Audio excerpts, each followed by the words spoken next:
Our next speaker is Dr. Joe Tepas, J.J. Tepas. He is a professor of surgery at Shands, Jacksonville. He's been a pediatric surgeon whose career has brought him interest in trauma for several decades. Needless to say, he's been interested in head injury and in informatics and trauma registries. But he's bringing us today the rethinking of acute care of traumatic brain injury. Dr. Tepas.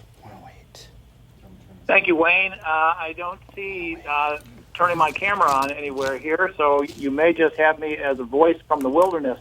I appreciate the opportunity to address this group, and I initially planned to do so from my office. Unfortunately, I'm doing it from the conference room of our PICU, where we are desperately trying to save the life of a 6-year-old kicked by a horse in the head who has exactly the topic that we're about to discuss. Dr. Tepas, do you see it says start my webcam above the slide on the right there? On this slide, it was there before, but no, it's not there on the right. No, I don't see any. You see right there? Look right up there. That's full screen. It says full screen, he says. Okay. Just go ahead. All right, go ahead. Keep talking. I've been listening for an hour, and it's been there, and now it's disappeared. All right, well, if you see it show up, then go ahead and click it. Otherwise, just keep going. I will. Okay. I will. It was a shame because I wore a nice tie this morning. Anyway, my intent for the next 10 minutes is not to go through virtually all the information on these slides, but knowing how Marty and Wayne have designed this and knowing that this data will be available for your review, what I've attempted to do is to identify things that can get you thinking about how we can begin to do better with brain injury. You know, Dave Shellington identified a lot of very critical points, and there is no question, there's my picture, that they are the driver to improvement. But let's look at this from the perspective of practical goals. The current concepts regarding some new tools, and you've heard a little bit about hypertonic saline. And then I'm going to finish briefly with just some approaches and some things that I think are coming down the road. The first issue, of course, as has been well defined by all of the speakers, is the issue of resuscitation. And as Dr. Bruce said, you know, we've really gotten extraordinarily efficient with this over time, and rapid sequence intubation is now pretty much the rule. The question comes up, however, when children come in who are not absolutely dying of their brain injury but are agitated or combative, what is the appropriate use to give them the sedation they need for imaging? The answer to that, in my mind's eye, is an appropriate protocol that's generally used by virtually every emergency physician and trauma surgeon that essentially enables the decision to intubate the child to be the appropriate one. Therefore, one of the things that we do at our institution, we're actually building a consensus protocol, but any child who gets intubated via RSI and extubated within 24 hours, we review to make sure that that decision to intubate the child with all the potential secondary effects that can have was an appropriate decision. The real core of this is definitive care. And what I would like to emphasize is well stated by my colleagues, the pediatric intensivist and the pediatric neurosurgeon, that this is effectively a team sport. And the pediatric surgeon clearly has a role to orchestrate what is the role of all of the different associated specialties participating. But the name of the game is immediate and definitive care, a seamless continuum. Delay enhances the global stress. The optimization of recovery is directly related to aggressive neurocare, precise management, ventilator, and effective nutritional care. And the basic core of our neurotrauma bundle is listed right here. This is the first tier: paralytics, analgesia, sedation, and seizure prophylaxis. Antibiotic sits out by itself to remind us that we don't want to select a pathogen. And here's the secondary tier here, and I'll talk a little bit about this. I agree with what David said, but there might possibly be a role. So when you look at what our challenges are from a physiologic perspective, the bullets are identified and the check marks are the intended therapies. There is clearly a tsunami of excitatory neurotransmitter storm. And so receptor blockade or blunting down this effect is important. We know about the perfusion anomaly with the anomalies of ICP and CPP, as well as anomalies of blood-brain permeability and potentially autoregulation. We also have learned that there is an almost instantaneous tsunami of pro-inflammatory cytokines that clearly demonstrate to us that one of the things that we must consider is preemptive management of the systemic inflammatory response. As I sit here talking to you, I can assure you that I have a child who was about to be extubated 12 hours ago, now on an oscillator as a result of the ARDS associated with a massive brain injury. So this just defines the drugs that we currently use. I don't know if you can see my cursor here, but gradually Norcuron is being replaced by Nimbex. Fentanyl has replaced morphine. But again, you can just see these and refer to these as a tiered response. I do want to talk about one of the things that we have had great success with, and that's 23.4% hypertonic saline as a rescue bolus, not as a continuous drip. The reasons for that are articulated on this slide. Sodium has a better reflective coefficient than mannitol.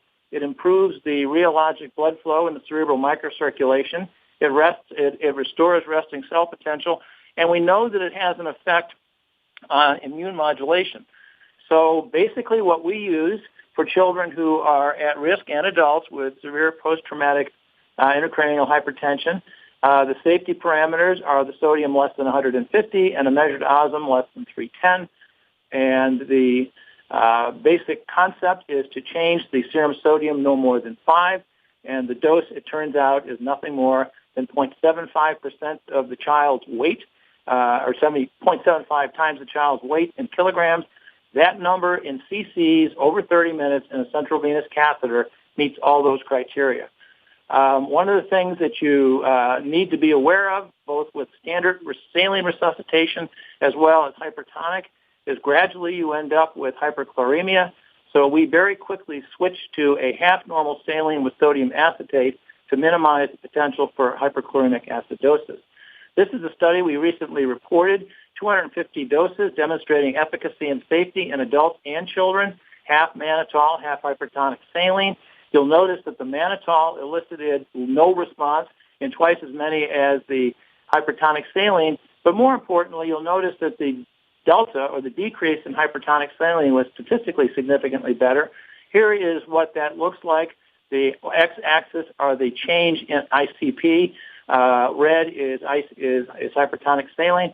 Here are the children in the bars, and what you're looking at here appears to be a better response for the children than the adults who are the lines. But in reality, what happened is that in our PICU, we have a much more rigid protocol, and the dose was the correct dose in 100% of cases.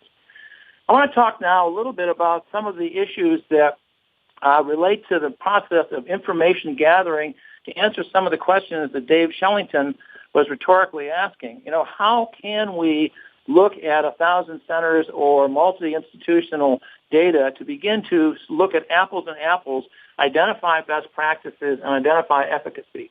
So I want to present to you a concept of 3 tiers of severity. The minor injury that's basically associated with a set of symptoms, and you can review those at your leisure. Therapeutic goals, which are essentially maintenance of homeostasis. Specific metrics, risk, worsening clinically or a missed injury, and tools. Now, second tier of that would be a patient with significant CNS dysfunction or a Glasgow Coma Scale under 13. And those same data you can see there, and you can see that we gradually expand therapeutic goals, metrics, and tools to move toward a critical care setting. And finally, what we refer to as Tier 3 or CNS Rescue. And here, obviously, GCS less than 8, and the symptoms and the criteria are listed there for your review. Now, interestingly enough, if you look at this slide and you look at your left side, that lists all the various processes of care, tube feedings, ventilators, ICP management, etc. The right slide, all of the medications that we've just defined. And I think what you can see is that we clearly have a way of looking at what resources are consumed to get an idea of what the demographics and epidemiology of traumatic brain injury really looks like.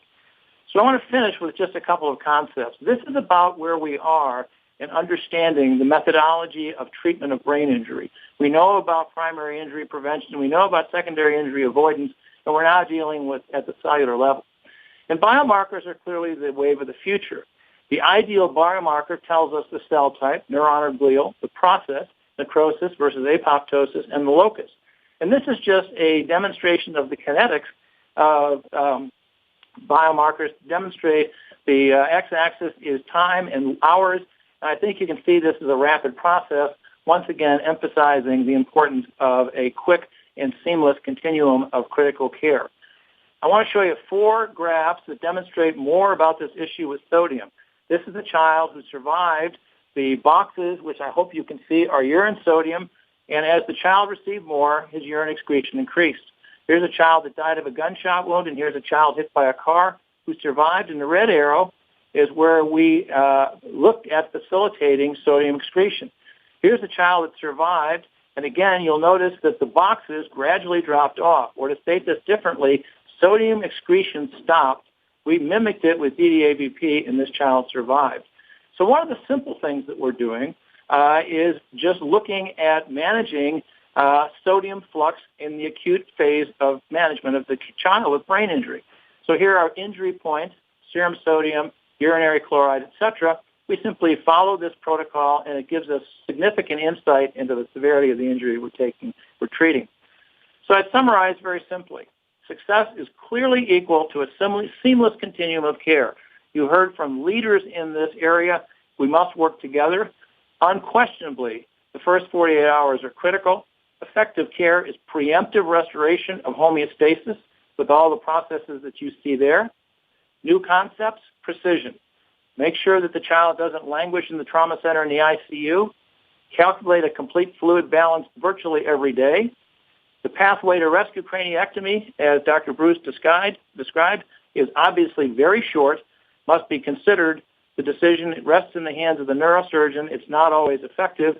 Maybe someday it will be guided by biomarkers. So essentially, I think that the real message is those who continue to work in this vineyard remain productive, that we do become effective collaborators across institutions, and that somewhere in this massive conglomeration of what we now call big data is best practice and the answers to even better outcomes. Thanks, and I'll be happy to answer any questions and maybe figure out where my webcam went. Dr. Tepas, thank you so much. That's really a fantastic summary.